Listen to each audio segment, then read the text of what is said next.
Bonjour et bienvenue à ce nouveau cours de Lingala qui vous est proposé par l'Afropolitaine en partenariat avec le Studio Majorel. Alors pour aujourd'hui, on va parler de santé. C'est vrai que la santé, c'est un thème qui est très présent à l'heure actuelle avec la situation que l'on connaît actuellement. Alors pour aujourd'hui, on va pouvoir aborder le vocabulaire, la grammaire et toutes les formules de présentation possibles pour pouvoir vous permettre justement d'évoquer ce sujet-là en Lingala. Alors pour commencer, on va commencer ce cours avec du vocabulaire. Vous avez tout d'abord le mot kisi qui signifie médicament, kisiabokoko qui signifie les médicaments traditionnels. Je tenais vraiment à le mentionner dans le cours parce que la médecine traditionnelle est souvent malheureusement apparentée à des choses occultes ou à de la sorcellerie, mais bien au contraire, c'est une autre forme de médecine qui est très présente en Afrique subsaharienne et notamment au Congo. Vous avez également le terme malade qui signifie à la fois être malade, donc qui peut être utilisé sous la forme d'un adjectif, mais vous avez également la signification maladie, en français, donc c'est un terme que vous pouvez utiliser à la fois comme un adjectif, mais également pour parler de maladie, tout simplement. Vous avez également le terme monganga qui signifie médecin, qui peut être également prononcé munganga en fonction des régions dans lesquelles vous vous situez dans les deux Congos, et vous avez le pluriel du terme monganga qui est minganga. Vous avez également le terme nganga qui signifie guérisseur. Nganga qui est souvent malheureusement assimilé à de la sorcellerie, mais nganga en fait c'est toute personne qui a suffisamment de connaissances pour pouvoir guérir. Vous avez également le terme beto qui signifie le lit. Vous avez également des verbes justement qui sont possibles d'être utilisés justement pour évoquer la maladie. Alors pour commencer, je vous ai proposé le verbe kobela qui signifie être malade, être en mauvaise santé. Alors pour cette première forme de conjugaison, c'est une forme en fait qui est utilisée pour désigner en fait l'action d'être malade ou d'être en mauvaise santé qui s'applique à l'instant où vous le dites. Donc ça donne ceci pour cette première forme de conjugaison. Nazobela, je suis actuellement malade. Ozobela, tu es actuellement malade. Azobela, il ou elle est actuellement malade. Tozobela, nous sommes actuellement malades. Bozobela, vous êtes actuellement malade. Bazobela, il ou elle sont actuellement malades. Donc ça c'est pour la première forme du verbe kobela. Vous avez également une deuxième forme du verbe kobela, mais qui cette fois est là justement pour désigner une habitude, une régularité malheureusement que certaines personnes peuvent avoir de régulièrement tomber malade. Alors pour cette deuxième forme de conjugaison, ça donne ceci: nabelaka, je suis souvent malade. Obelaka, tu es souvent malade. Abelaka, il ou elle est souvent malade. Tobelaka, nous sommes souvent malades. Bobelaka, vous êtes souvent malade. Babelaka, il ou elle sont souvent malades. En plus du verbe kobela, vous avez également le verbe kobika qui signifie guérir. Alors la première forme de ce verbe kobika est utilisée justement pour désigner le fait que vous êtes en train de guérir mais à l'instant présent. Donc ça donne ceci pour la conjugaison: nazobika, je suis en train de guérir. Ozobika, tu es en train de guérir. Azobika, il ou elle est en train de guérir. Tozobika, nous sommes en train de guérir. Bozobika, vous êtes en train de guérir. Bazobika, il ou elle sont en train de guérir. Vous avez également la deuxième forme du verbe kobika qui cette fois est là pour désigner l'habitude de guérir, puisque le verbe conjugué est suivi du suffixe aka justement qui est là pour indiquer justement une habitude, une régularité. Donc pour la deuxième forme de conjugaison, ça donne ceci: nabikaka, je guéris. Obikaka, tu guéris. Abikaka, il ou elle guérit. Tobikaka, nous guérissons. Bobikaka, vous guérissez. Babikaka, il ou elle guérissent. Vous avez également le verbe komela qui signifie boire, qui est utilisé également quand il s'agit de boire une boisson, mais également quand il s'agit de boire justement des médicaments.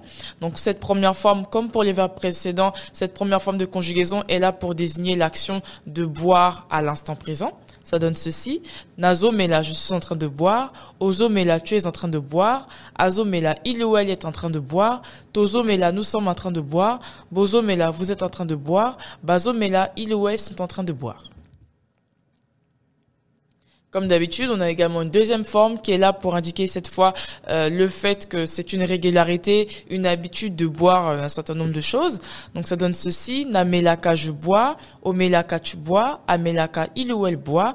Tomelaka, nous buvons. Bomelaka, vous buvez. Bamelaka, il ou elle boit. Vous avez également le verbe kosunga, kosunga qui signifie aider. Alors là, pour cette première forme de conjugaison, c'est là justement pour indiquer, le fait que vous êtes en train d'aider une personne à l'instant T. Donc ça donne ceci: Nazo sunga, je suis en train d'aider. Ozo sunga, tu es en train d'aider. Azo sunga, il ou elle est en train d'aider. Tozo sunga, nous sommes en train d'aider. Bozo sunga, vous êtes en train d'aider. Bazo sunga, il ou elle sont en train d'aider. Et vous avez également la deuxième forme qui, cette fois, indique le fait que c'est une régularité que vous avez d'aider des tierces personnes. Ça donne ceci: Nasungaka, j'aide. Osungaka, tu aides. Asungaka, il ou elle aide. Tosungaka, nous aidons. Bosungaka, vous aidez. Basungaka, il ou elle aide. Alors après avoir abordé la conjugaison, on va pouvoir passer à la pratique. Je vais pouvoir justement vous donner des exemples de formules de présentation pour vous permettre justement de mettre en pratique à la fois le vocabulaire, mais également la conjugaison qu'on vient d'apprendre. Alors, pour la première fois, je vous ai proposé ceci: Baminganga basungaka biso na bakisi. Les médecins nous aident avec les médicaments. Donc là, pour cette phrase, vous avez justement le terme minganga qui signifie médecin au pluriel. Vous avez le verbe kosunga qui est conjugué avec le suffixe aka à la fin, donc qui indique justement l'habitude en fait que les médecins ont d'aider. Biso, nous, na bakisi, avec des médicaments. Et vous avez le terme kisi qui signifie médicament et qui est un terme invariable. Na Paris, bamelakabakisi y a beaucoup communité. À Paris, les gens ne consomment pas souvent des médicaments traditionnels.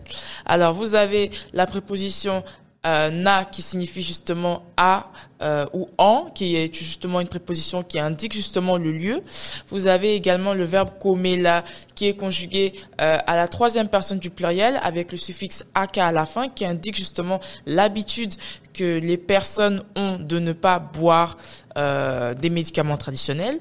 Vous avez kisi au pluriel, kisi abokoko qui signifie les médicaments traditionnels, et mingite c'est justement un complément qui indique justement le temps en fait, qui indique le fait que voilà les personnes ne consomment pas souvent de médicaments traditionnels. Azobe la coronavirus, il est atteint ou elle est atteinte du coronavirus. Donc vous avez le verbe kobe là qui signifie boire, qui est conjugué à la troisième personne du singulier, la forme justement utilisée indique justement qu'il s'agit d'une action qui se réalise à l'instant T. Donc la personne est atteinte du coronavirus à l'instant où elle le dit. Kobika ezangulu, donc kobika qui est le verbe justement guérir à l'infinitif. Eza, donc c'est une contraction de la deuxième personne du singulier du verbe être qui est kozala. Ngolu, une grâce qui fait référence justement au précédent cours justement où on a pu aborder tout ce qui est spirituel, tout ce qui est religion. Donc n'hésitez pas à vous référer à ce cours-là pour pouvoir retrouver ce terme dans le vocabulaire. Et pour terminer, donc on a pu aborder justement le vocabulaire, la conjugaison, des exemples de formulation justement qui vont vous permettre de pouvoir mettre en pratique tout ce qu'on a appris. Et comme d'habitude, je vais vous proposer 3 séries d'exercices. Alors le premier, vous demandez de rédiger un texte manuscrit qui résume un peu tout ce qu'on a appris depuis le cours 1 jusqu'au cours d'aujourd'hui. Donc rédiger un texte dans lequel vous vous présentez, dans lequel vous évoquez votre famille, dans lequel vous présentez vos origines, votre cursus scolaire, votre métier actuel, vos passions, l'un de vos voyages, mais également un plat préféré, un fait de violence qui vous a marqué, un courant spirituel ou religieux qui vous a marqué ou auquel vous appartenez, une maladie quelconque, puisqu'il s'agit justement du cours qu'on a vu aujourd'hui, ce qui va justement vous permettre de pouvoir mettre en pratique le vocabulaire, la grammaire, la conjugaison, tout ce qu'on a pu voir, et ça va vous permettre justement de vous familiariser à l'écrit avec le lingala. Donc ça, c'est pour la partie écrit. Pour la partie orale, je vais vous proposer de travailler votre prononciation orale justement en relisant tous les exemples de formulation qu'on a pu voir, de ne pas hésiter à relire le vocabulaire à haute voix, ce qui va justement vous permettre de vous familiariser avec la langue. Et le fait de se familiariser avec la langue à l'ouïe mais également à l'écrit, ça va vous permettre justement de progresser beaucoup plus vite. Et pour le troisième exercice, je vais vous demander justement, en combinant l'exercice écrit et l'exercice oral, d'être en mesure de pouvoir aborder toutes les thématiques qu'on a vues depuis le premier cours jusqu'à ce cours à l'oral, sans notes. Ça va vous permettre justement de vous rendre compte de tout le travail qui a été parcouru et justement, vous serez encore plus fiers de vous parce que vous allez vraiment voir tous les efforts et surtout tous les progrès justement que vous atteignez au fur et à mesure des cours. Et pour terminer, on va terminer comme d'habitude avec un bonus culturel. Alors aujourd'hui, on va parler d'un homme qui est très très important, qui fait vraiment un travail extraordinaire au Congo. Il s'agit de Denis Mukwege, qui est le gynécologue qui répare les femmes. Donc on va pouvoir parler de lui durant ce bonus. Alors, ce qui est important, pour commencer, on va déjà commencer par sa biographie. C'est un homme qui est né en 1955 à Bukavu, qui est une région située en République démocratique du Congo. C'est à la fois un gynécologue, un militant des droits de l'homme kino-congolais. C'est également un pasteur chrétien évangéliste, pentecôtiste, qui est surnommé l'homme qui répare les femmes, parce que c'est un homme justement qui œuvre justement pour soigner les femmes qui malheureusement subissent des violences génitales justement malheureusement durant les guerres justement qu'il y a au Congo et actuellement au Congo malheureusement dans les régions du Kivu et d'autres régions malheureusement qui sont atteintes justement par les guerres. Et c'est un homme justement qui, par son travail, a reçu de nombreuses récompenses à l'échelle mondiale. Il a notamment reçu dernièrement le prix Nobel de la paix en 2018 pour ses actions qu'il effectue justement pour justement aider les femmes à se reconstruire, aider les femmes justement à revivre parce que ce sont des femmes malheureusement qui subissent des violences génitales sans nom et il les aide justement en les guérissant, en leur prodiguant justement de nombreuses opérations, mais également en leur prodiguant également un suivi aussi psychologique parce que ce n'est pas seulement un médecin qui apporte justement ça, c'est justement un médecin qui est reconnu justement pour les accompagner tout au long de leur guérison. Et je tenais vraiment à vous parler de cet homme-là parce qu'il réalise un travail extraordinaire. Malheureusement, c'est un homme qui subit actuellement des menaces de mort du fait de ses activités. Et pour moi, c'était vraiment très important de vous parler de lui, de vous parler de son travail parce que c'est un militant pour les droits de l'homme, un militant pour les droits de la femme et on a besoin justement d'acteurs comme lui, notamment en Afrique subsaharienne justement qui apportent justement cette grande aide aux femmes parce que ce qui est compliqué en Afrique subsaharienne, c'est que souvent malheureusement les femmes ne sont pas dans certaines régions malheureusement ne sont pas considérées comme des êtres humains à part entière et cet homme-là justement aide justement les femmes justement à se reconnecter justement avec leur féminité grâce à toutes les opérations justement qu'ils produisent chaque année pour les femmes justement qui sont victimes de violences génitales. Alors, justement, là j'ai beaucoup parlé de lui, mais je me dis que c'est aussi mieux que vous puissiez justement l'entendre, l'écouter, voir lui-même son message, écouter lui-même son message et le découvrir justement à travers ses propres mots. Je vais justement vous diffuser un extrait d'un documentaire dans lequel il a été mis à l'honneur, L'homme qui répare les femmes, qui a été réalisé par Thierry Michel. Thierry Michel qui est un réalisateur que j'apprécie beaucoup, qui est un réalisateur justement qui réalise énormément de films, de documentaires sur le Congo. On lui donne notamment Congo River, qui est vraiment une belle hymne justement au fleuve Congo. On lui donne également Mobutu, le roi du Zaïre, où il met vraiment, où il met justement en avant toute cette période-là après colonie jusqu'à l'avènement de Mobutu, jusqu'à la fin de son règne, où il explique justement comment Mobutu a gouverné. Et là, il a sorti un documentaire en 2015 où justement il évoque tout le travail que Denis Mukwege réalise auprès de la population en Afrique, notamment au Congo.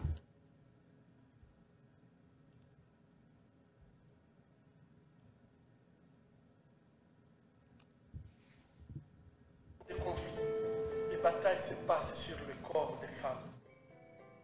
The people of Eastern Congo, particularly the women of Eastern Congo, have to believe that the military is there for them, not to be an opportunity for abusing them. Je suis témoin d'atrocités des masses commises sur le corps des femmes et contre les femmes. Et je ne peux pas rester les bras croisés. The legendary Dr. Denis Mukwege is a two-time Nobel Peace Prize nominee, one of the bravest people I have ever known. Faites vite! But I don't think any of us can ever appreciate fully what he has meant, not only to the women. Nous sommes devenus la capitale mondiale de viol à cause de cette guerre. Il y a femme que j'opérais pour la deuxième, voire même la troisième fois. Les femmes avaient besoin de justice.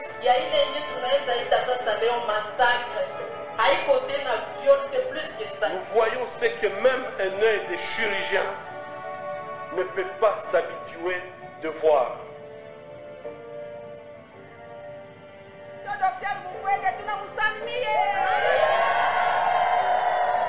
Chaque femme violée, je l'identifie à ma femme. Chaque mère violée, je l'identifie à ma mère. Et chaque enfant violé, je l'identifie à mes enfants. Comment pouvons-nous nous taire?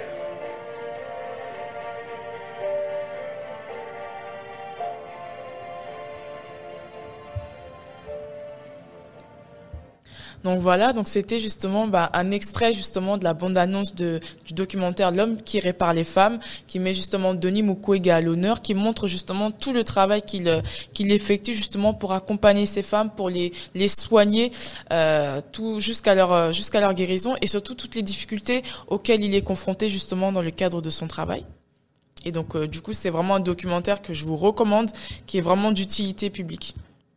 Et je vous propose également de visionner un extrait du discours que Denis Mukwege justement a effectué lors de justement de la récompense qu'il a reçue en 2018, qui est le prix Nobel de la paix, justement pour toutes les actions qu'il effectue justement pour les femmes. Je m'appelle Denis Mukwege. Je viens d'un pays le plus riche de la planète. Pourtant, le peuple de mon pays est parmi les plus pauvres du monde.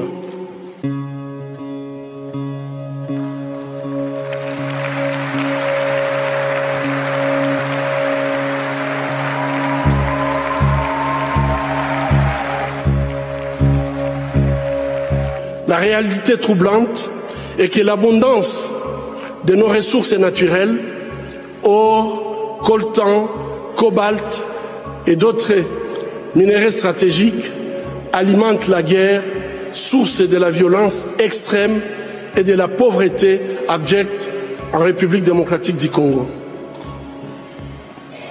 Nous aimons tous les belles voitures, les bijoux, les gadgets. J'ai moi-même un smartphone. Ces objets contiennent des minéraux qu'on trouve chez nous, souvent extraits dans des conditions inhumaines par des enfants jeunes qui sont victimes d'intimidation et de violences sexuelles. En conduisant votre voiture électrique, en utilisant votre smartphone, en admirant vos bijoux, réfléchissez un instant au coût humain de la fabrication de ces objets. En tant que consommateur, le moins que l'on puisse faire,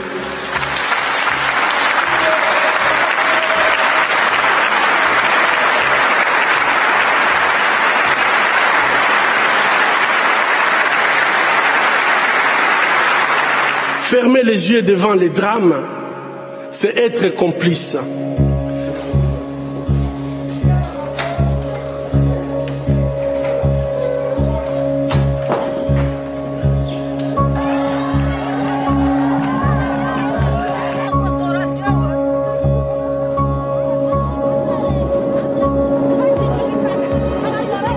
Au moment où je vous parle,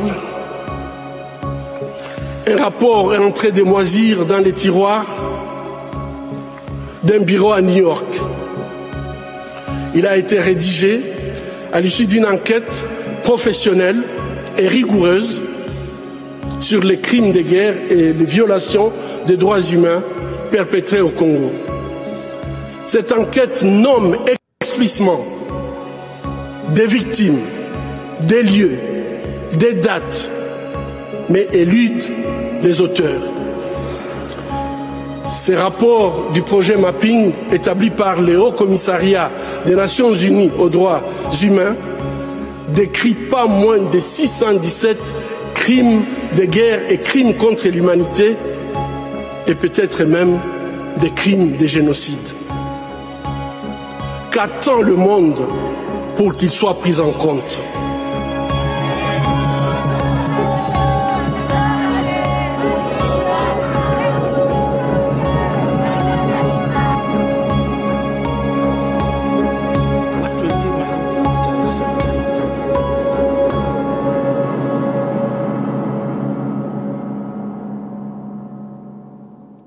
C'est très important de pouvoir justement parler de ce personnage-là parce qu'il fait un travail énorme. Il fait un travail énorme justement auprès des femmes et surtout ce qu'il dénonçait, comme il l'a évoqué dans la vidéo, c'est le fait justement que les acteurs malheureusement de ces violences-là ne sont pas suffisamment dénoncés. Et j'espère en tout cas que grâce à des personnes comme lui, les acteurs justement de ces mutilations génitales-là pourront justement être évincés et pouvoir être attaqués en justice. Alors je vous ai également proposé pour aller plus loin, si cela vous intéresse, justement une bibliographie. Alors je vous ai mis des documentaires et des émissions justement où Denis Mukwege justement parle plus en profondeur de son travail. Il a eu l'occasion justement d'être invité à toute une histoire.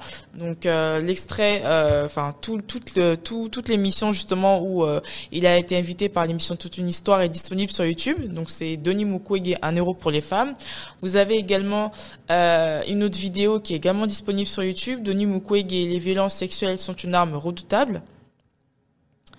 Et je vous remercie en tout cas pour votre attention.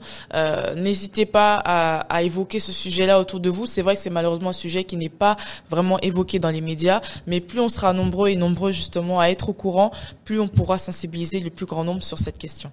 Merci et je vous dis à très vite pour un nouveau cours de Lingala.